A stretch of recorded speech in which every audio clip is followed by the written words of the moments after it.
If saying no makes you feel guilty or selfish or like a bad person, it's probably influencing you to not say no because who wants to feel that way?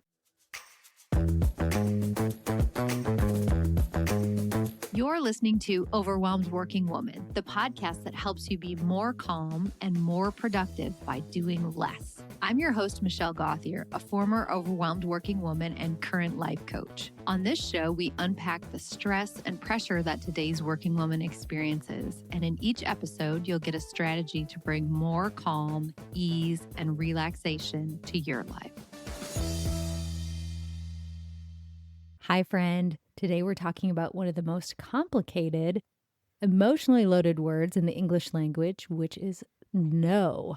Such a short word, but it packs so much punch and has so much guilt and all kinds of things associated with it. So if you've ever said yes while your body on the inside was like, no, or if you've said sure and then instantly regretted it, or if you know you're overcommitting yourself, but you feel too guilty to back out, this is going to be a great episode for you.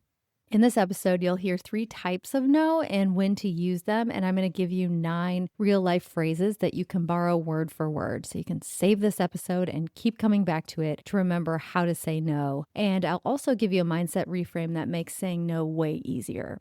Let me start off by saying, if there's a situation where you want to say no and you know you want to say no and you feel badly about it, just remind yourself it isn't rude, it's honest. And being honest, in my opinion, is always kinder than being dishonest. The thing about saying no is it's actually a skill and probably one you were never taught, especially if you're a woman. You were probably raised to know, your quotes, know that the most important thing was to put other people first or to make sure other people were happy and that you were seen as likable and easygoing, which means saying yes, even if you don't want to. The great news is you don't have to master a script for every situation. You just need a couple go-to categories that help you say no in a way that feels good to you. Here are the 3 categories of no, plus 3 exact phrases you can use. The first one is the warm but firm no. This is for when you care about the person and you appreciate the invite, but it's still a no for you. So for example, your friend invites you to dinner and you don't have other plans, but you've just been looking forward to a quiet night in. This literally just happened to me and it's probably happened to you as well. And you know that you want to say no. The way that you can communicate that is to say, thanks for thinking of me. I'm going to sit this one out. Or that sounds so fun, but I'm just not up for it right now. Or I wish I had the capacity, but I'm trying to keep things really simple this week. And here's what not to do in these kind of no's and any kind of no's. Go into a whole bunch of description. Like, don't feel like you need to over-explain. For example, I normally would, but I've had the most exhausting week and I just need to go to bed and my kids did this and my work was like that, etc., etc. Most of the time when you over-explain, it's completely unnecessary. And I think it almost makes you seem guilty when it's totally okay just to say no. I would rather just stay home. And of course, along with the warm but firm no, you can always just say no thanks or even just no. No can be a complete sentence on its own. The second type of no, and some examples of how to say it, is the boundaried no. So this is where you have a boundary and you know your boundary and you're just saying a firm, unapologetic no. It's for when saying yes would cost you your time, energy, or your sanity, or just go against a certain boundary that you've set for yourself. So let's say your extended family asks you to host Thanksgiving again this year, and you've done it the last 3 years and you're maxed out and you promise yourself that you wouldn't do it. Some of the ways that you can say no in this type of situation is to say, that's not something I have space for this year. I'm keeping my energy really protected this season, so it's a no for me. I've already committed my time somewhere else or to something else. You want to make sure these are true. You don't need to tell a lie. You can just tell the truth. So I'm keeping my energy protected this season is really true.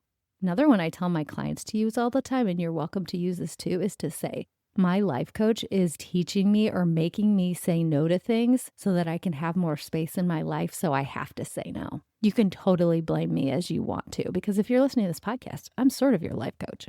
The third category is the no for now. So this is when you see an opportunity that actually is exciting and you want to do it, but the timing just isn't right. If you genuinely would like to do the thing, but just not do it right now, then this is the type of no you want to say there. Again, make sure that's true. If someone invites you to do something, for example, someone just asked me to be a guest on this panel of women who owned their own businesses, and it seemed really cool. And I really liked the person who was coordinating it. But frankly, I just did not have time. If I had said yes, I would have made myself feel overwhelmed. So I was like, nope, I just can't do it. If you're in that situation, you can say, I'd love to join, but I can't this time. Please keep me posted if you're doing this again, which is exactly what I said in this situation. And they said, we're never going to do it again. And I was like, shoot, I'm sorry to miss the opportunity. You could say, this is so aligned. I'm a no for right now, but I hope we can collaborate further down the road. Or can you circle back with me in a couple months? I'd love to talk about this when I have more space. Only use this when you mean it, because if you say this and you don't mean it, then when they come back to you, you're just going to have to say no again. Okay, so those are 3 types of no. Each of those, I gave you 3 examples for how to say it. So you've now got 9 verbatim things that you can say depending on the situation. You will not believe how much space you have available in your calendar and your brain when you say no. Have a great rest of the week. Don't forget to practice saying no. Maybe take one of these phrases and use it once this week and see how that feels for you.